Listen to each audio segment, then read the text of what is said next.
Good morning. We're going to change up the way we do things today. I'm more or less going to go on a little bit of a rant, and the topic is going to be the Mandela effect. We're going to tie CERN into it, D-Wave computers, etc. And I'm going to try to tie some strings together as far as how this pertains to some of the other topics we've been talking about, because if you've noticed a correlation between all of these videos is I started with the mud floods, and a lot of people may think I'm straying away from that topic, but you have to realize everything needs to be put together into a bigger picture before you can start to tie together the loose ends. And what I mean by that is you're never going to fully understand something unless you understand the reality in which that event is taking place.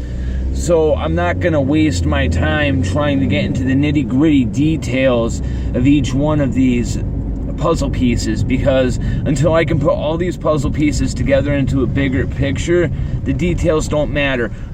Think about how an artist does their art. Do they ever focus on the detail work first? No, they get the shading, they get the outline, they get all the fine line, they get the line work done and all of that stuff, and then they go in and they work on the very fine, minute detail. And that's exactly the process that needs to be done when you go into the process of doing your research. Somebody asked me in the comments in one of my last videos, can you explain to me or teach me how you do your research? And this is basically the fundamental foundation that I base everything on, is unless I can make a logical conclusion or a logical thought process about why I'm reaching my hypothesis, then I have to take a step back. So basically, if I have to use a logical fallacy to come to my conclusion, I dismiss what I'm reading as invalid. And that's exactly how you determine whether what you're being told or what you're reading can be taken and used as a building block for your entire thought process. If it depends on you making a leap of faith, or if it depends on you using a logical fallacy in order to justify coming to your conclusion, then you need to throw it away. It's basically the scientific method put into everyday real world interactions.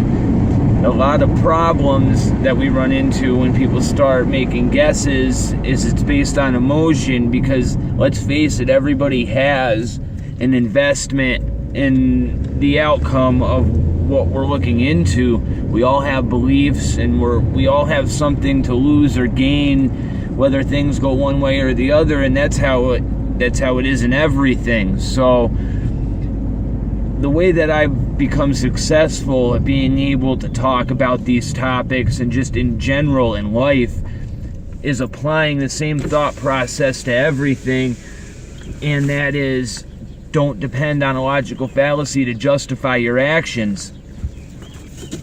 Plain and simple, and that can be applied to every aspect of being human. So that's basically how you do research, in my opinion, and you can take it from there, because what works for me might not work for you, but if you start from that foundation, you should be good to go. So let's talk about the Mandela effect. The Mandela effect in and of itself is something that I have noticed since the beginning of high school for me, which was 2004. I'm old, man. 2004. Now, at that time, I was going through a lot in my life, but I still noticed there was a lot of things changing. And the first thing I had noticed was the American flag. Now, I was in ROTC, right? I used to be gung-ho. Man, you don't even want me to get into that. Anyway, I was in ROTC, and I saw the American flag every single day because I was responsible for putting it up and taking it down in school, right? And I had noticed that the colors had inverted. So basically, if you look at the American flag and you look at the pattern on it, it goes red, white, right? Well, it doesn't anymore, okay? It's inverted. But that was the first thing I noticed as far as Mandela effect. And then I started noticing more and more things. The second big one for me was Captain Crunch. Now, I don't know how many people remember the logo, but I remember in art class we had to do a project, and we had to copy a logo, right? And try to make it as accurate as possible. And I chose Captain Crunch, and I distinctly remember it having to be as accurate as possible, and that's how you were graded. So you had to bring in a copy of your logo, and then your drawing, and the art teacher would, grade you. And I distinctly remember having to draw out the word captain. And now it's not like that anymore. It's CAP''N now, and it didn't used to be. So there's a lot of things like that, but it gets even bigger, okay? Now my favorite set of Mandela effects that most people just look at and get sick to their stomach, or they run away because of a knee-jerk reaction because it shatters their paradigm. Now, I was very big into biology. I liked knowing what was going on with my body, and this is very disturbing. Like, it made me rethink everything I've ever known, more than flat Earth, to be 100% honest with you. So when you look at the human skull, there is the eye socket, of course. Now, behind the eye socket, there is a bone, okay? And that bone is like a freaking dome, okay? It's concave.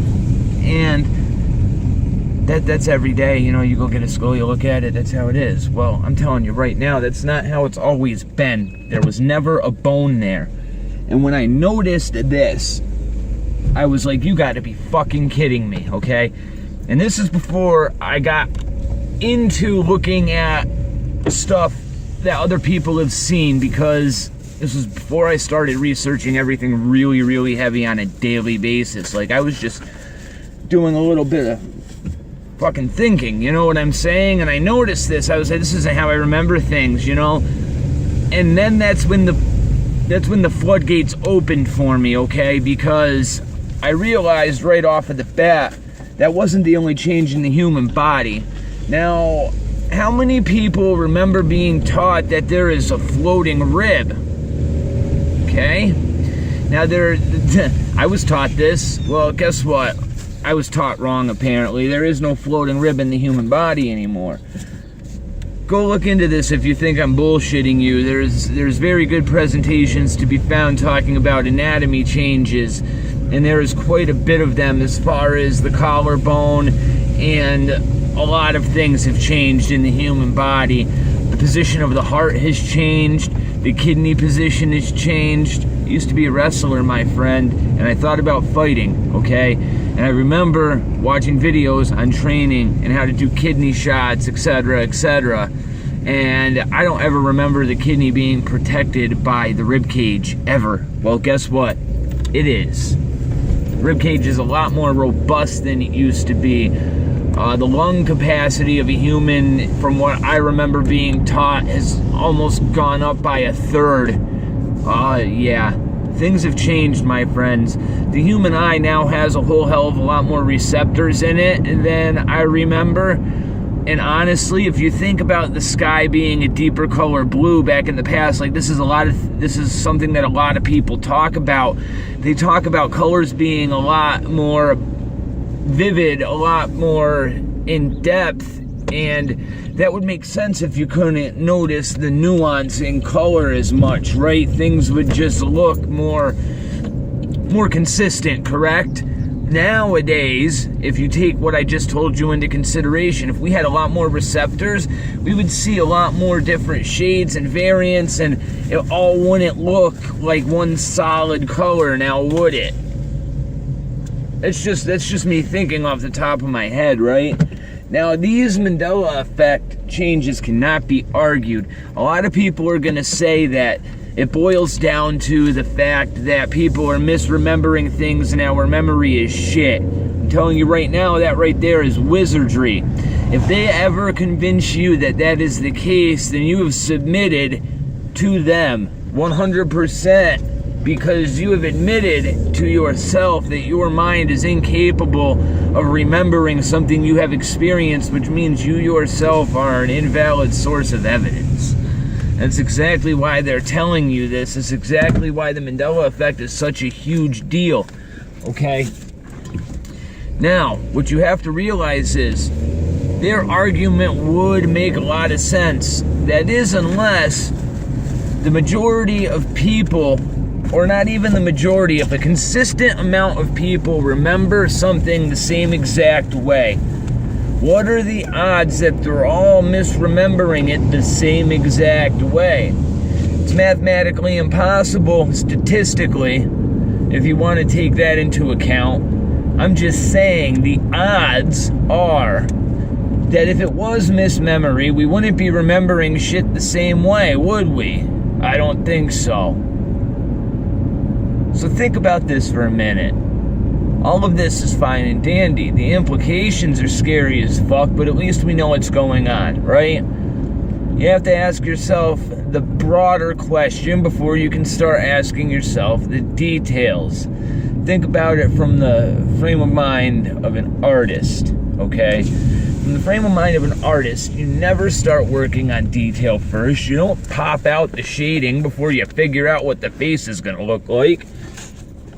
If you're doing a portrait of me, for example, you don't flesh out the details of this huge-ass fucking nose at the very beginning of the drawing. You figure out how big my huge-ass nose is in reference to my face, and you draw out the outline before you start working on the ridge being messed up and all of that, right? It's just an example, but that's how you have to approach research, right? So you have to look at the broader picture first, and the broader picture for me always boils down to, why is this happening? Why? Now, I've probably been criticized in the minds of a lot of people, although it hasn't come out in the comments as far as my theories go, when it comes to there being a simulation in effect, when it, in reference to us, like us being in a simulation. I want people to think about this in the way that I do, okay? When I say something is a simulation, it's not necessarily how we ourselves would think of a simulation being. Okay? A simulation potentially could be organic, okay? You could theoretically look at the human body as though it is a machine. The DNA is the programming, correct? That's how we're taught in biology. Now, if we're inside of a simulation, and I keep referencing this all the time because that's exactly what reality is in my mind, that's the logical conclusion I've come to.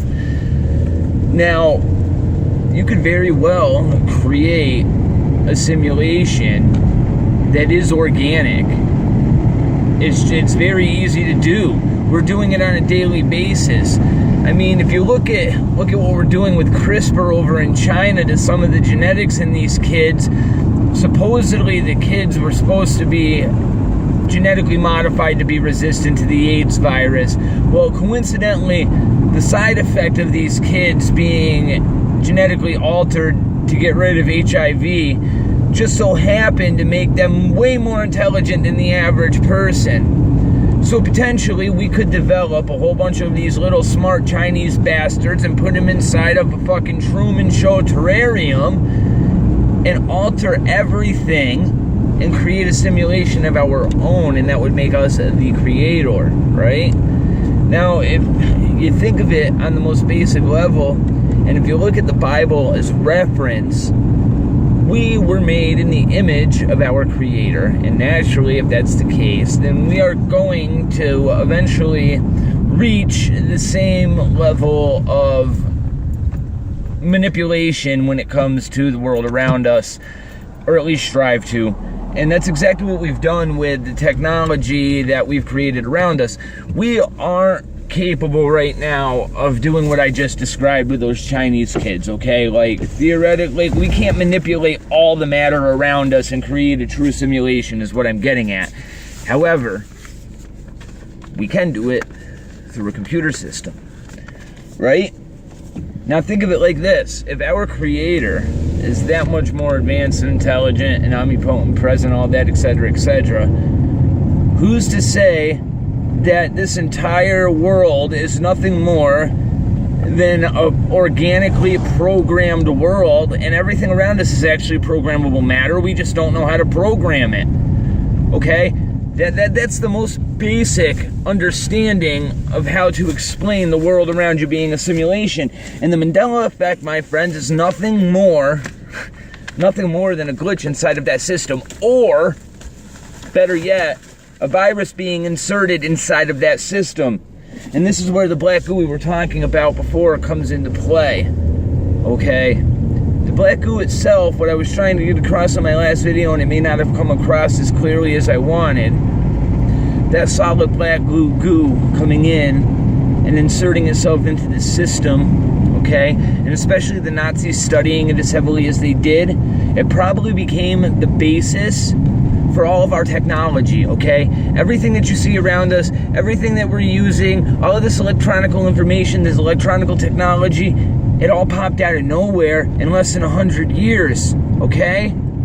There was an outside source, there was an outside influence. It's the only logical conclusion. And it's not natural to this world. It's another logical conclusion. And there's a reason why we're not using the technology that was very abundant beforehand of Tartaria, the wireless technology. We're not using that. There's a reason you see wires everywhere, okay? And they're not introducing the wired technology yet, but they have it right around the corner with 5G. And the reason this is the case is because they figured out how to use that technology to their advantage now. They figured out a way to make that outside source connect with it and interact with it, and that's why you see all the spraying around you. And the Mandela effect plays a huge part in this, because the more and more and more they manage to manipulate this system and harness that frequency and that energy, and the more and more we find it around us in our daily lives, I've noticed a pattern. The Mandela effect starts to ramp up. It becomes more and more and more relevant and prevalent in our daily lives, and more changes happen. And slowly but surely we become so numb to it that we don't pay it the attention that it deserves. And it's a bigger problem than a lot of people are willing to realize, because like I said, if you give your mind up to saying your memory is worthless and that you yourself are not strong enough to lend yourself evidence, man, you just submit in general, and it's one thing you should never do. Not to another man. The only thing you should submit to is knowing that you don't know as much as you think you know. That's it. But as far as the Mandela effect is concerned, I think two different realities are in fact merging on top of each other. And it may very well have to do with the D-Wave computer system, which I honestly believe is based 100% on this black goo technology. I very well think that this is the case, because if you look at the statements made by some of the professionals that are working on this project itself, they very clearly state unequivocally that they are but they are actually receiving information from a place that they don't understand where it's coming from, in essence, meaning that they're receiving information from a different dimension. Basically, when they feed these D-Wave computers questions, the D-Wave computer basically outsources the answer to a different dimension. It literally takes that question and throws it somewhere the scientists don't know it's going, and gets information from somewhere the scientists can't explain.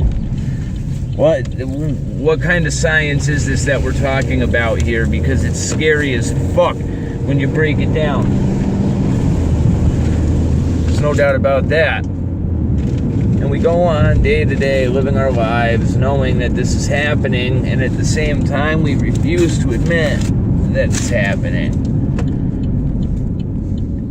I don't know what to say at this point, because it's happening, okay? I don't know how to combat it. I don't know how to fight it. I don't know how to understand it. Alls I know is there's a lot of things in my reality that I used to know as truth are no longer true. All of this new history that I never knew anything about is coming out of nowhere. And I'm the type of guy that is inquisitive enough to realize that I would have heard about a lot of this stuff prior to now. A lot of it would have been made aware to me prior to this point in my life, based on what I've researched and what I looked at in history and where I've dug. I would have noticed a lot of this history. Like, I just bumped into some stuff the other day that clearly shows pictures of wireless phones being used as early as 35, 40. Like, are you kidding me? Now, I completely understand now that this technology exists because freaking the research I've done into Tartaria and stuff, but how the hell do you explain to me finding pictures of people clearly on cell phones as far back as when motion picture was invented? There's more than one case of this being seen. There's a couple more modern ones. I believe there was a Mike Tyson fight where somebody was videoed using an iPhone. And I don't think that these are necessarily time-traveling videos as much as they are Mandela effects. And slowly but surely, there's more and more technology coming out that they're trying to pass off as always being been there. And it doesn't make sense to me anymore. It just doesn't. It absolutely doesn't. And they're playing more and more mind games on top of it that just make things even more complicated. Like, somebody already tried telling me, oh, there's a new Mandela effect. They moved the atmosphere is now in outside of the moon. So I did a little bit of digging, and I know that a lot of you brought up the fact that NASA changed the statement as far as where our atmosphere is. So I was well aware that it wasn't a Mandela effect. So I let the guy know, no, this isn't a Mandela effect. But what they've done is they've made this guy, who is normally 100% fact-based, just like me, like I can talk to him about anything, question his own mind. Like, he knew damn well NASA was telling everybody that the atmosphere was below the surface of the moon. Now all of a sudden the atmosphere includes the moon. Like, he's smart enough to realize NASA changed this. Like, there was articles out there, but he didn't even bother doing any of the research because he became so infatuated with the fact that, hey, this is a Mandela effect. He didn't even bother doing the cursory research to find out what was going on. And this ties back to the wizardry that's being done. They keep inserting these dichotomies that don't really exist inside the program that we're living in. So like I mentioned in my last video, the word no is more than likely a concept that isn't written inside of the kernel. And by kernel, I mean the base programming, the engine that everything runs on. So it's meant to interpret certain data by design.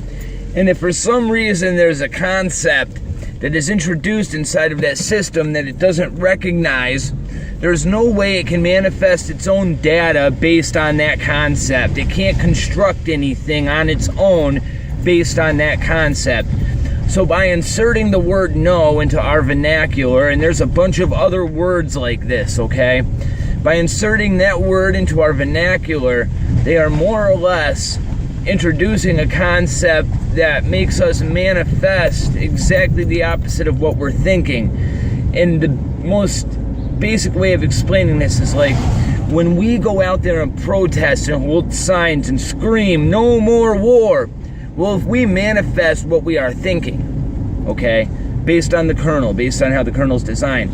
However, the kernel doesn't recognize the word no because it was never designed to recognize that concept. We are just out there screaming more war from the perspective of the kernel. Therefore, if we manifest what we are thinking or what we all consciously agree on by majority, right? The kernel is going to manifest more war. So think about this on a grand scale. When we go out there and protest anything by design, our words, our vernacular by design have been manipulated to deceive the simulation we are in, to generate a world we don't want. It's two competing dichotomies. We are constantly thriving for progress. However, we seem to be taking 2 steps back, right? That is because everything that I am speaking right now, this vernacular, is considered a language. But when you write that language out, what is it? It's spelling, okay? Spell being the base word there, ties right into magic. When you write, that is a write, ties right back into magic. What I'm telling you is, our entire language has been manipulated and designed to feed into this system. To feed into this system of a false dichotomy that they've created by introducing concepts, viruses, that our kernel doesn't recognize.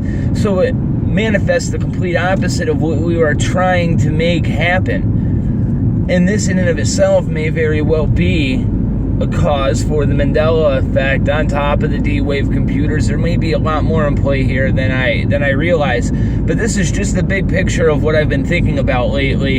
And I hope this gives you guys something to watch in the meantime while I try to figure out where I'm going to take the next episode. And feel free to give me ideas as far as the direction this channel should take. I'm kind of stuck in a limbo right now as far as not knowing where I want to take things or what topics you guys want to listen to. I know I gained a lot of you from talking about the mud flood and Tartaria. I find that topic very interesting, but for me, things boil down to a big picture kind of thing. Somebody asked me, can you teach me how to do research? Start with this foundation. Do not progress any further with your thoughts until you are sure you're not using a logical fallacy to come to your conclusion. If you can logically defend what you are talking about based on information you have received that you can determine is valid, based on the fact that it doesn't take a logical fallacy to get there, you're starting from a very strong foundation. And as long as you apply that from that point forward, anything that you are looking into, you will get a big picture understanding of what's going on. And then you can hash out the details from there using the same exact process. But you have to start with the foundation, and that's how any research starts. But at this point, I can't dedicate enough time to dig into Tartaria as far as you guys might want me to. But if you guys want specific topics, if you guys want specific things for me to look into, please give it to me. If you think there's a direction I can take things that are better than what I'm doing right now, let me know, man. Like, this is a community. This isn't about me. A lot of you have come to sit here and listen to me talk, and I don't want to be doing it to be self-serving. Like, if there's other topics that you guys find more interesting or questions you have based on stuff I've already talked about, let me know what they are, please. Thank you guys, and have a great weekend.